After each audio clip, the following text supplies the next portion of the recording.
역사는 늘 새롭게 쓰여지고 있어요. 과거에도 이 정도 올랐으면 이제는 계속 조정이었으니까 이제는 계속 조정이 된다. 매매 가격에 대한 영향을 미치는 어떤 구간으로 요즘 누가 신혼생활 막 그 지하방에서 시작하는 경우 많지 않잖아요. 과거와 똑같은 생각을 해서는 앞으로 나아가는데 굉장히 어려움이 있다. 과거는 미래를 모른다. 무슨 얘기를 제가 하고 싶은 것이냐면요.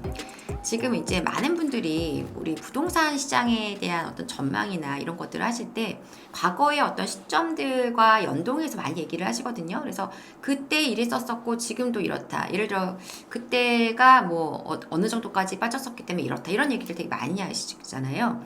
그러니까 과거를 토대로 해서 미래의 어떤 그것도 역사는 뭐 반복된다. 이런 식으로 이 부동산 시장의 흐름도 그렇게 이해하시는 분들이 많으신 것 같아요. 근데 저는 이제 그렇게 말씀을 드리고 있습니다. 역사는 반복은 되지만 똑같은 적은 없고요.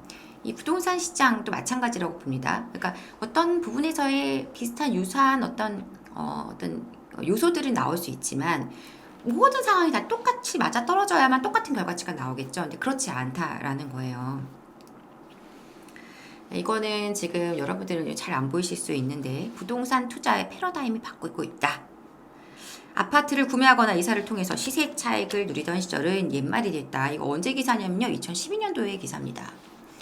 여러분들 2012년도가 어떤 상황이었는지 아시나요? 전세 가격은 계속 올라가는 중이었고 매매 가격은 계속 이제 좀 조정받으면서 계속 내려와서 그 장기간 좀 침체기를 좀 지나가고 있는 그런 시점이었죠. 2009년 반짝반등하고 나서 2010년부터 계속 이제 12년 13년까지 안 좋은 어떤 장을 계속 지나가는 그런 타이밍이었어요. 근데 그때 뭐 제가 여러분들께 말씀을 몇 번 드린 적 있지만 부동산 시장에 뭐 이제 패러다임이 바뀐다 이런 얘기들을 굉장히 많이 했었었고 그런 것들로 지금 많은 전문가로 여기저기에서 인터뷰하시고 나와서 얘기하시는 분 중에도 그때 그러한 얘기를 하셨던 분들이 있고요. 만약에 제가 그 시점으로 돌아간다고 했을 때 저도 그런 말 할 수도 있습니다.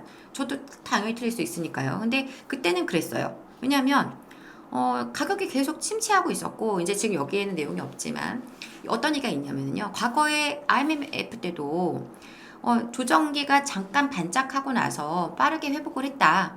부동산 시장은. 그래서 이렇게까지 심한 침체장이 오래전 된 적은 없었다. 이제는 시장이 바뀐 거다. 이렇게 얘기를 했단 말이에요. 그러면서 오피스텔 같은 수익형 부동산이 새로운 투자 상품으로 각광받고 있다. 그러면서 뭐 저금리 기조 때문에 뭐 마땅한 투자처 찾지 못하는 사람들이 수익형 부동산으로 전환하고 있다. 뭐 이런 내용이 있고요. 또한 도시형 생활주택 공급 급증. 이때 이명박 대통령이 도시형 생활주택을 공급을 굉장히 많이 했어요. 그래서 왜냐하면 전세 가격이 너무 많이 오르고 있었기 때문이죠. 그래서 뭐 그런 상황들 속에서 주택 시장의 패러다임이 바뀐다 이러면서 이제 막 여러 가지 부동산 시장에 대한 판단. 지금 우리가 얘기하고 있는 거 인구가 줄어서 집값이 안 오른다. 고령화돼서 이제 여기 있죠. 보이시는지 모르겠습니다. 부동산 침체, 전세난, 역계 인구 고령화, 혼인 및 출산율의 감소 등으로 주택시장의 패러다임이 변하고 있다. 이때도 이 얘기 했었어요. 2012년도에도요. 똑같은 얘기를 그때 하고 있었는데 시장은 굉장히 달랐었죠. 네. 부동산 가격 상승에 대한 의존한 주택사업은 이제 끝났다. 그래서 이제 뭐 다른 시장으로 가야 된다. 이런 얘기들이 그때 막 나오고 있었다는 거예요. 이게 언제냐? 2012년. 이러고 나서 2014년부터 바닥치고 부동산 시장이 무서운 상승을 지금 10년 넘게 했다라는 거죠. 물론 중간에 지금 이제 뭐 우리 2023년 좀 힘든 22년부터 23년까지 좀 힘든 시장을 지나가긴 했지만은요. 그래서 그 바로 한 1년 시장이 반등하기 이제 바닥치고 진짜 상승으로 전환하기 바로 1년 전까지도 이런 얘기가 나오고 있었다라는 것입니다. 그래서 그때 당시에는 지금하고 우리 시장하고 또 어떤 모습이 다른지 제가 좀 얘기를 드려보고 싶어요. 약간 참 부동산에 대한 어떤 전망을 하시는 분들도 그렇고 저도 제가 무조건 맞다라고 사실 저는 그걸 확신 갖고 말씀을 드리지만 무조건 맞지라는 법은 없는 거예요. 다만 저는 이러한 여러 가지 상황들을 고려해 볼 때 과거랑 똑같은 잣대로 시장을 보면 안 된다라는 생각을 하고 있는 것입니다. 자, 이 제목은요. 작년 침체 예측했던 미 경제학자들입니다. 경제학자들이 기존 모형 따른 게 실수라면서 자성을 했다. 이게 무슨 얘기냐면 미국이 경기 침체를 겪어야만 이 지금 시장 어떤 인플레이션을 갖다가 이제 극복할 수 있다 이렇게 판단했었었는데 그게 아니었다라는 거죠. 그래서 우리가 잘못 판단했구나. 기존 모형을 따랐던 게 잘못이다. 팬데믹이 100년에 한 번 오는 것을 똑같은 기존의 잣대에다 댔더니 실수하는 결과치를 우리가 예측했구나. 이렇게 얘기를 하는 거예요. 똑같다고 생각합니다. 역사는 늘 새롭게 쓰여지고 있어요. 그러니까 우리가 과거의 어떤 부분 포인트를 가져와서 그 포인트 부분을 이렇게 어느 부분에서 대입해 볼 수는 있지만 모든 것이 동일하게 일치한 적은 없었다라는 거죠. 한 번도 같았다 적은 없었다. 과거를 통해서 우리 미래를 알 수가 없는 겁니다. 그래서 미래의 눈으로 과거를 바라보는데 매우 어렵죠. 네, 매우 어렵습니다.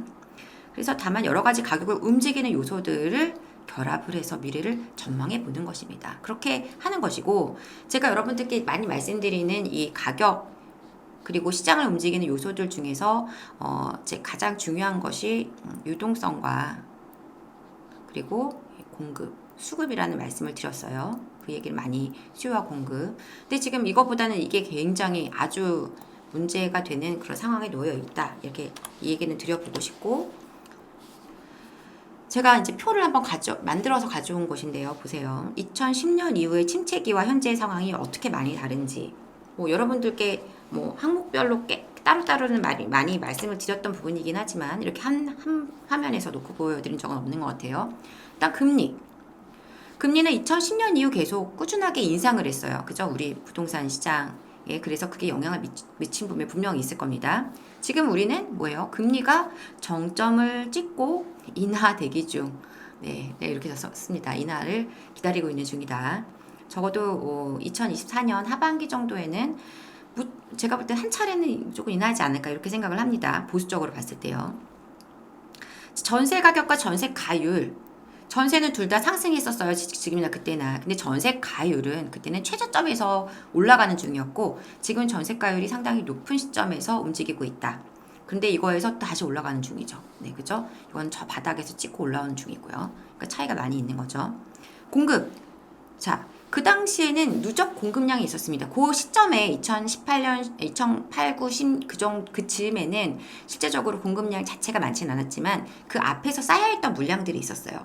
그러니까 그 노무현 정부에서 이제 여러 가지 정책들을 강하게 쓰면서 규제를 강화하면서 어떤 분양가 상한제 이런 것들에 대한 물량을 이제 소화시키려고 빠르게 분양을 밀어내기 분양하고 이런 상황들이 되면서 물량들이 한꺼번에 쏟아져 나왔었거든요. 그게 2005년, 2006년에 엄청난 물량들이 나오면서 누적된 물량이 있었다라는 거예요.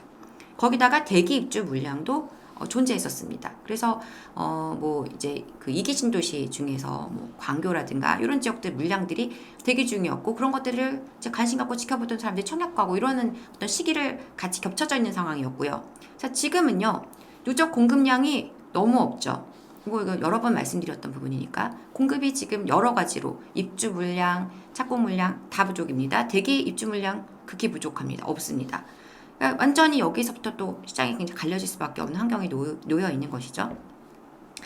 노후주택 비율 공급하고 연동되는 부분이에요. 노후주택 전체 주택시장의 전체 아파트입니다. 이거 아파트 25%가 노후 아파트였어요. 그러니까 그렇게 낡은 아파트가 많지 않았던 거예요. 신축 아파트가 꼭 안 들어와도 돼. 왜냐면 이 공급에는 제가 이제 그런 얘기를 지난번에 드린 적 있는지 모르지만 심리가 작용합니다.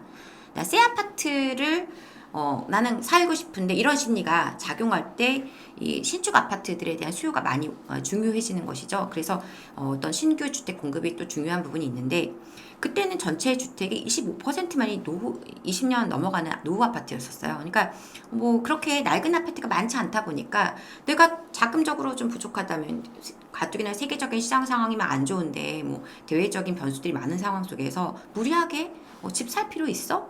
그냥 이 정도도 괜찮잖아 라고 생각하는 수요가 많이 있었을 거라는 거예요. 지금은요 전체 아파트의 수도권의 전체 아파트의 51%가 이미 20년 넘어가는 아파트들이라는 겁니다.